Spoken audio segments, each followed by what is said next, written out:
Olá, meu aluno concursando.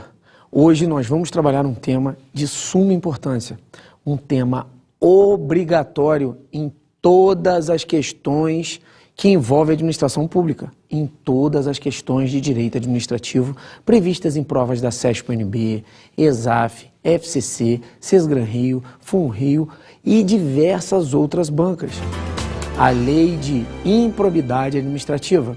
A Lei de Improbidade Administrativa, que é a Lei 8.429 de 92, ela é prevista como os casos de desonestidade administrativa. Ela está prevista, a improbidade administrativa, no artigo 37, parágrafo 4º, onde diz que os atos de improbidade administrativa importarão a suspensão dos direitos políticos, perda da função pública, ressarcimento erário e indisponibilidade de bens, na medida e gradação prevista em lei, sem prejuízo da sanção penal cabível. O texto de lei é uma norma constitucional, só que essa norma constitucional foi corroborada, foi transposta em uma lei, a Lei 8.429 de 92. Lá é dado os atos de improbidade em espécies, e você vai ver aqui como funciona. Lembrando que a improbidade administrativa está intimamente ligada ao princípio constitucional explícito da moralidade, aonde nós temos como dever de todo administrador público ser probo, ser honesto. Os atos de improbidade administrativa são os atos de desonestidade administrativa, aonde você está vinculado pelo artigo 37 da Constituição Federal, que é de observância obrigatória para toda administração pública, certos atos de moralidade, de probidade. Começando a análise da Lei 8.429 de 92, vamos partir para as modalidades, ou seja, formas que você pode cometer improbidade administrativa. Vamos tratar aqui das formas que você pode ser desonesto. Você tem 3 formas de ser desonesto pela 8.429 de 92. Você pode cometer ato de improbidade administrativa que importem em enriquecimento ilícito, previsto no artigo 9º. Prejuízo ao erário, previsto no artigo 10, e atos que atentem aos princípios da administração pública. O rol não é taxativo, o rol é meramente exemplificativo, ou seja, você tem atos que importam enriquecimento ilícito e um rol de atos ali. Você tem discriminado lá que receber vantagem indevida no exercício da função é improbidade administrativa que importa enriquecimento ilícito. Só que aquilo ali pode ser feito outras situações que o juiz, no caso concreto, analisa e diz que é improbidade administrativa. Por exemplo, se você estiver trabalhando num sistema penitenciário e for acusado de torturar um preso, olha só, você é um servidor público, você está afeta ao artigo 37 da Constituição. E se você for acusado de torturar um preso, por exemplo, trabalhando no exercício da função, não tem lugar nenhum dentro da Lei 8.429 que está colocando esse ato seu de torturar como sendo ato de improbidade. Contudo, o juiz, no caso concreto, ele pode sim, nada impede a ele que classifique aquele seu ato como sendo improbidade, mesmo não estando previsto na lei. Isso é possível porque os atos de improbidade administrativa, seja enriquecimento ilícito, prejuízo ao erário e atos que atentem contra os princípios da administração pública, são todas as 3 modalidades classificadas como rol exemplificativo. Rol exemplificativo são situações que podem ser extensivas de acordo com a análise do Poder Judiciário. Lembrando também que é fácil, você não precisa decorar cada um dos itens ali, aqueles itens que causam enriquecimento ilícito ou que causam prejuízo ao erário. Eu vou ensinar um macete para você que está em casa estudando. Você vai dizer o seguinte, que tudo que você fizer na administração pública e ficar para você, colocar no seu bolso, você acrescentar ao seu patrimônio de forma indevida, vai ser enriquecimento ilícito. Receber, perceber, qualquer um desses verbos vai ser classificado como improbidade administrativa que importa enriquecimento ilícito. E se você estiver trabalhando, estiver na qualidade de administração pública. Eu vou pegar um exemplo claro que você vai entender. Imagine que você seja um policial rodoviário federal, esteja trabalhando na rodovia e que você pegue R$50 de um particular. Opa, se você pegou o dinheiro no exercício da função, você está sendo desonesto. Você feriu o princípio da moralidade, você feriu o dever de probidade, você está sendo improbo, vai cair na lei de improbidade administrativa, que é a 8.429 de 92. Mas se você pegou o dinheiro, enfiou no seu bolso e acrescentou no seu patrimônio de forma irregular, você está cometendo enriquecimento ilícito. Agora, se você cometer qualquer tipo de ato e, por exemplo, não acrescente ao seu patrimônio, mas cause prejuízo ao erário, você vai estar cometendo improbidade administrativa na modalidade prejuízo ao erário. Imagine a seguinte situação hipotética. Você é secretário de obras de determinado município. Até às 5 da tarde, você pode usar a máquina da prefeitura para arrumar a rua de estrada de chão, a rua pública.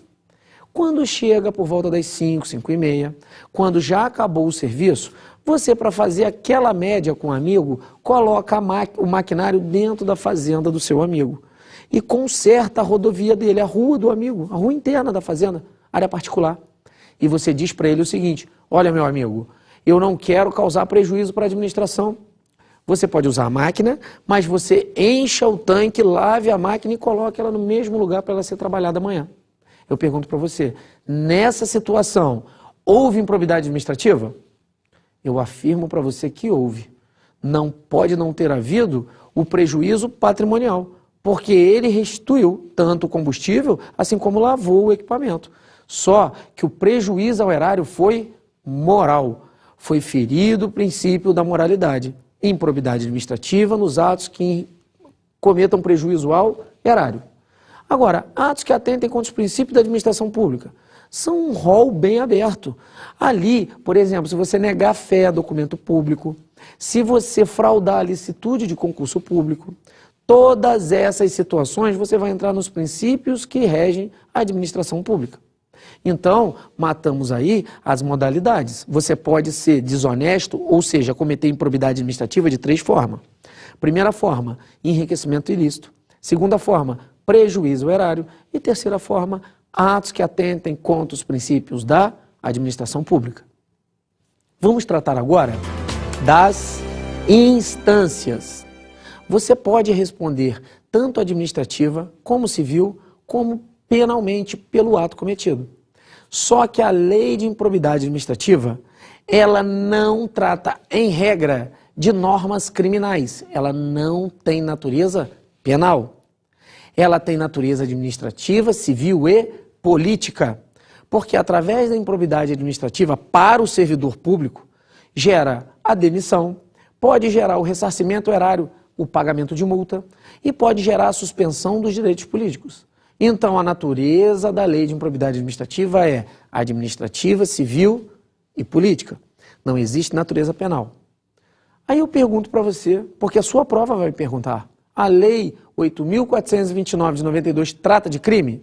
Eu digo para você, ela só trata de crime se for em uma exceção. A regra é que ela não tem natureza criminal, mas ela trata de crime sim, para o particular, jamais para o servidor público. O servidor público pode responder pelo mesmo ato dentro da esfera administrativa na improbidade, mas ele, para a esfera penal, vai responder independentemente, porque as esferas são independentes. Vamos ao exemplo. Imagina que eu sou o vizinho de um servidor público e eu sei que esse servidor público ganhou na Loteria Federal. E eu chego ao Ministério Público e digo ao promotor, olha promotor, o meu vizinho é policial rodoviário federal e o meu vizinho está com um patrimônio de 4 milhões de reais. Completamente distorcido e inviável pelo que ele ganha na administração. O promotor de justiça vai dar início a uma ação de improbidade administrativa por uma representação falsa da minha parte. E eu sabia que essa representação era falsa. Então, lá no artigo 19 da Lei 8.429 de 92, se o particular saber falsamente que o servidor público, ele acusa falsamente o servidor público de ter cometido improbidade administrativa, ele sim, o particular, vai responder por crime. É a única forma que a Lei 8.429 de 92, que trata de improbidade administrativa, trata de crime. A regra é que a lei tem natureza administrativa, civil e constitucional, ou natureza administrativa, civil e política. Então matamos aí as instâncias. Vamos passar agora para os efeitos da lei. O primeiro efeito da lei é que gera a suspensão dos direitos políticos. Lembrando que para gerar a suspensão dos direitos políticos nessa lei, obrigatoriamente tem que haver o trânsito em julgado, ou seja, não couber mais recursos.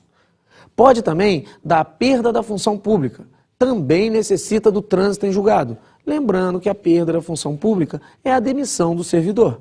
Aí a gente vai ter que fazer um anexo lá na Lei 8.112/90, que é o Estatuto dos Servidores Públicos Civis da União. Lá no artigo 132, a improbidade administrativa é previsto como modalidade de demissão e demissão a bem do Serviço Público Federal. Se você for demitido com base nesse artigo, jamais você retorna ao Serviço Público Federal. Dá também a indisponibilidade de bens. Lembrando que a indisponibilidade de bens é medida de natureza cautelar, não é penalidade. Suspensão dos direitos políticos, perda da função pública e ressarcimento ao erário, essas são modalidades, sim, de penalidades. Lembrando que a indisponibilidade de bens é medida cautelar. O que é indisponibilidade de bens? Vamos dar um exemplo prático. Imagina que eu sou um policial e eu peguei muito dinheiro. Eu peguei dinheiro que é proveniente de um assalto ao banco. Ou seja, o dinheiro era para ser apreendido e eu levei para minha casa. Eu estou com 2, 3, 4 milhões de reais.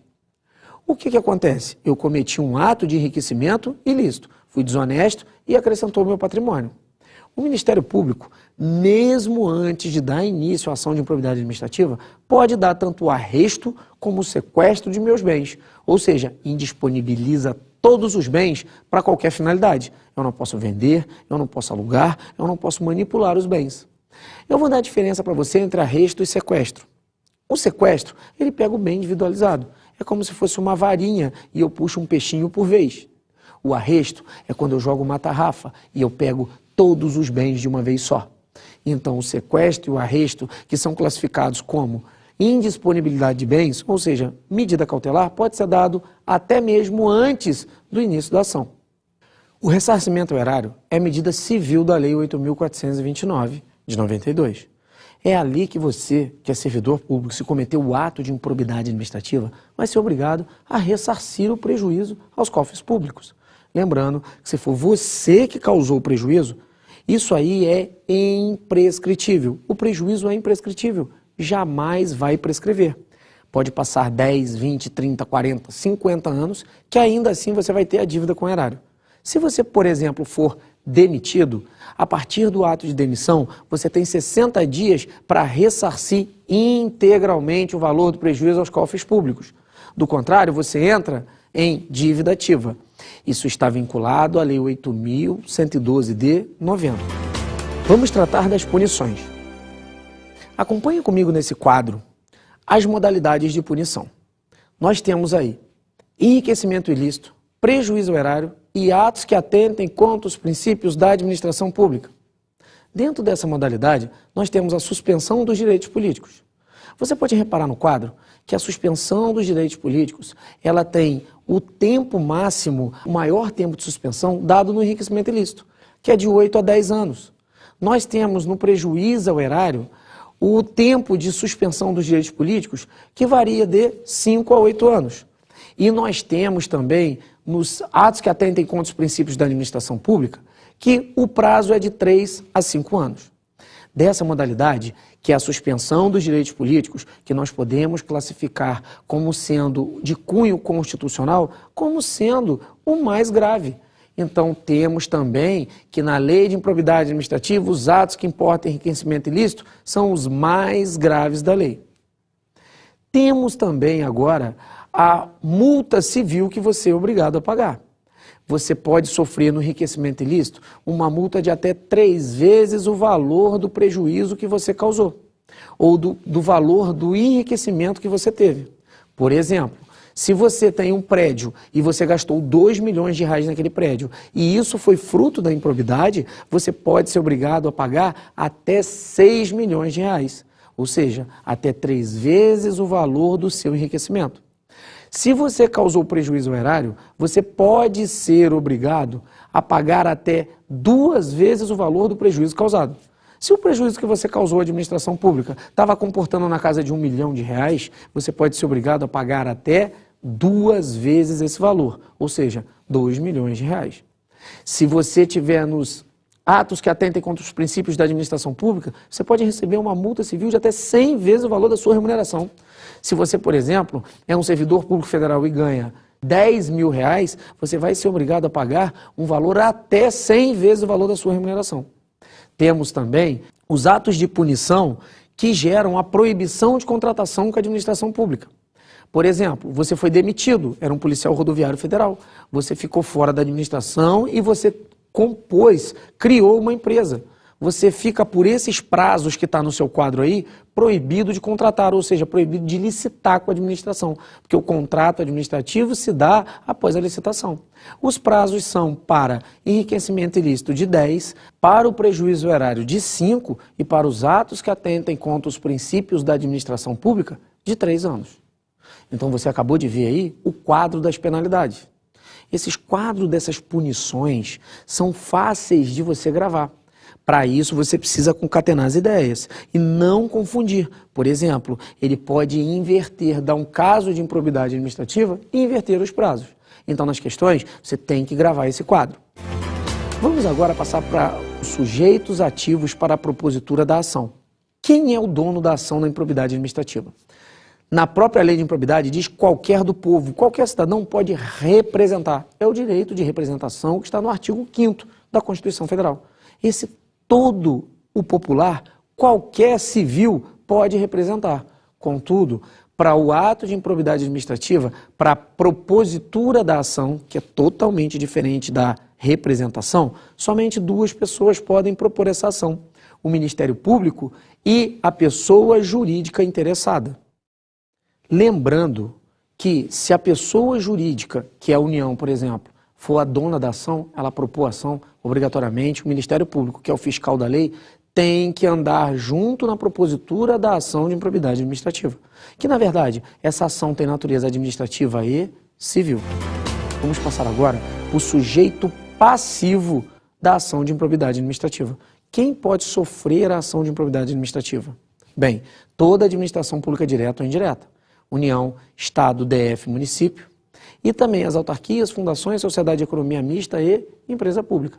Essas pessoas, componentes da administração pública direta ou indireta, podem ser o polo passivo, ou seja, elas podem sofrer a ação de improbidade.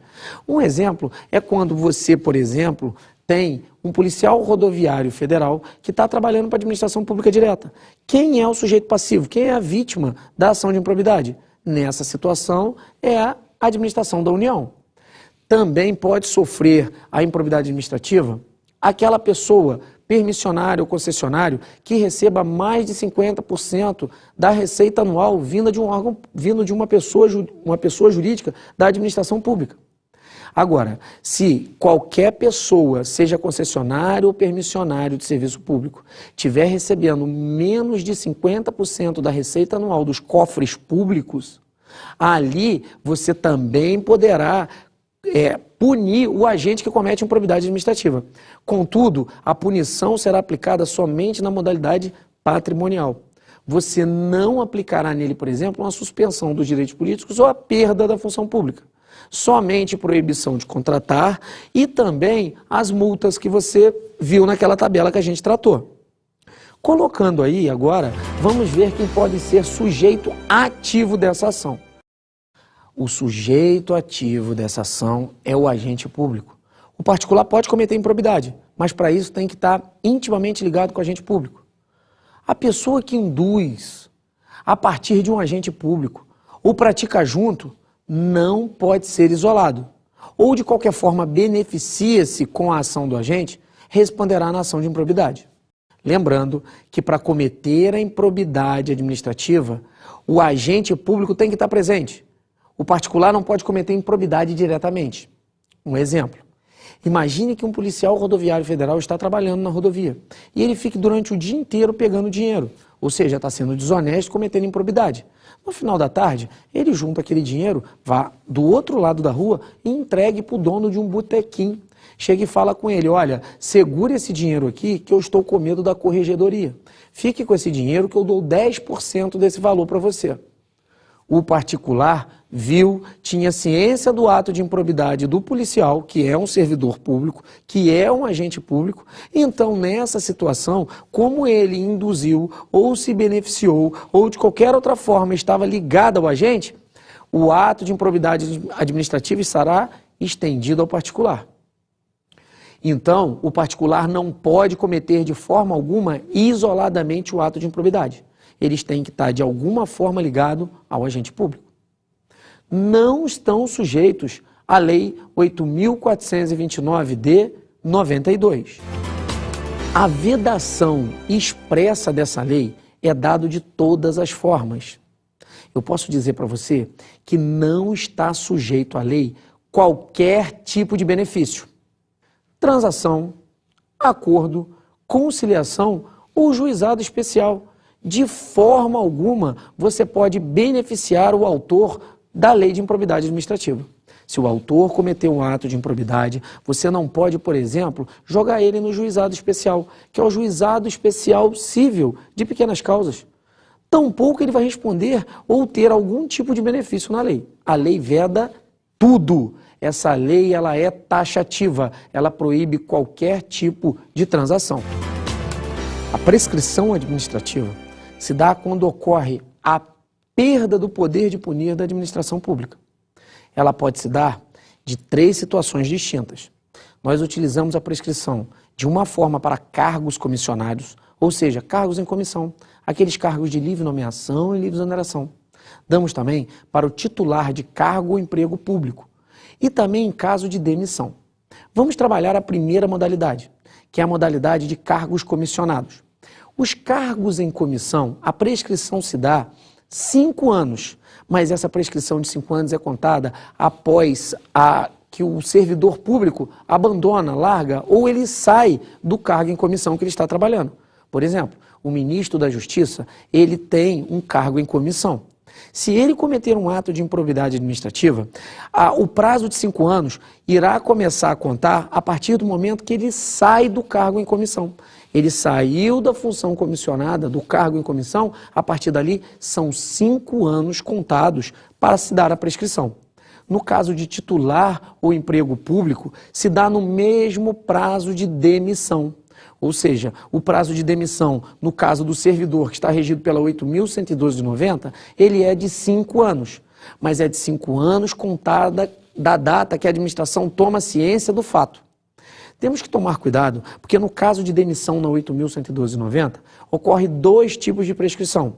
Uma prescrição para faltas administrativas, que é 5 anos a partir do conhecimento do fato da administração. E também em caso de crime, que vai... Porque a falta administrativa, ela pode estar coadunada com crime. Por exemplo, no artigo 132, tem a previsão da demissão do servidor que comete crime contra a administração pública. Nesse caso, a prescrição, nesse caso de demissão, vai contar no mesmo prazo da prescrição do crime.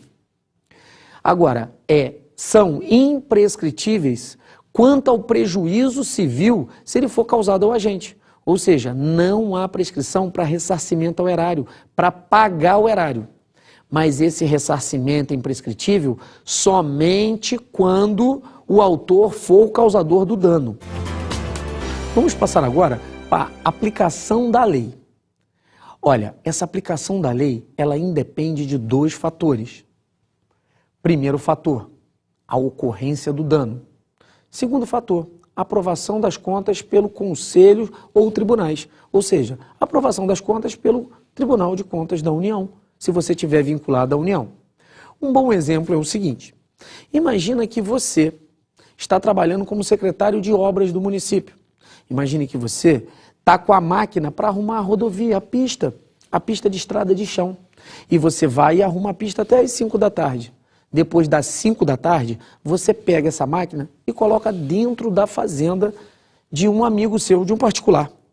E ele usa aquela máquina. Ele abastece a máquina, lava a máquina, inclusive faz manutenção da máquina. Não houve ocorrência de dano algum para a administração pública. Pelo contrário, você pode pensar que a administração chegou a ganhar. Temos que tomar cuidado, porque não existe a situação de enriquecimento ilícito sem causa da administração. A administração não pode se beneficiar de forma alguma.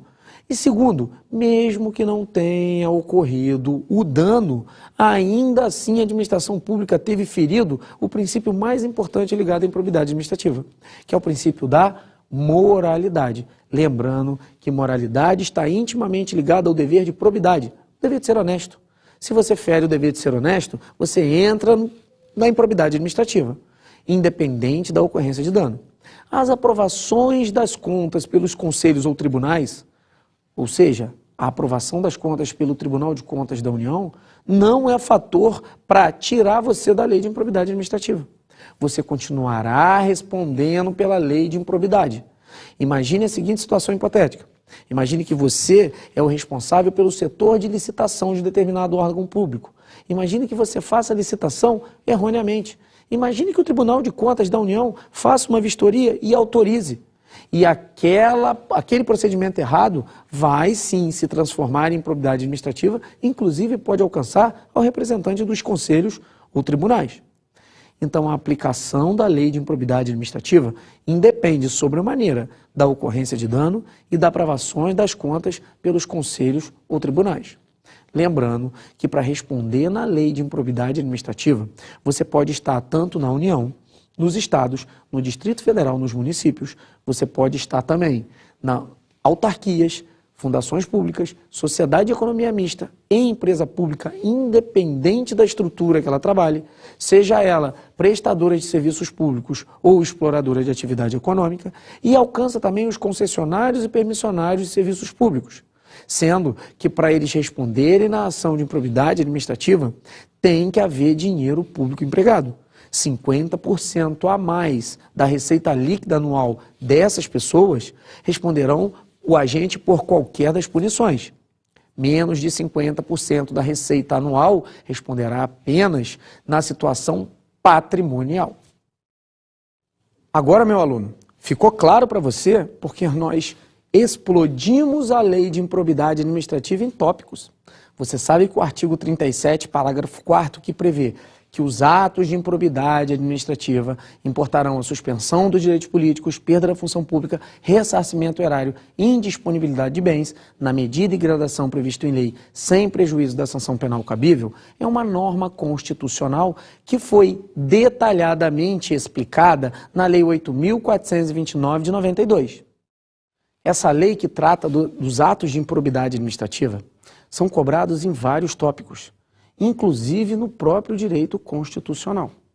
Então, concatene as ideias dentro das modalidades, os quadros sinótipos são de profundo entendimento, grave os quadros sinótipos, lembrando que os atos de improbidade administrativa que importam enriquecimento ilícito, prejuízo ao erário e atos que atentem contra os princípios da administração pública são um rol exemplificativo. Não precisa ficar gravando, por exemplo, o artigo 9º, o artigo 10º e o artigo 11º inteiro da lei.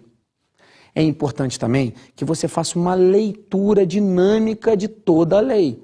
O que eu fiz para você hoje foi explodir a lei em tópicos e fazer um anexo ao artigo 37, parágrafo 4º da Constituição Federal.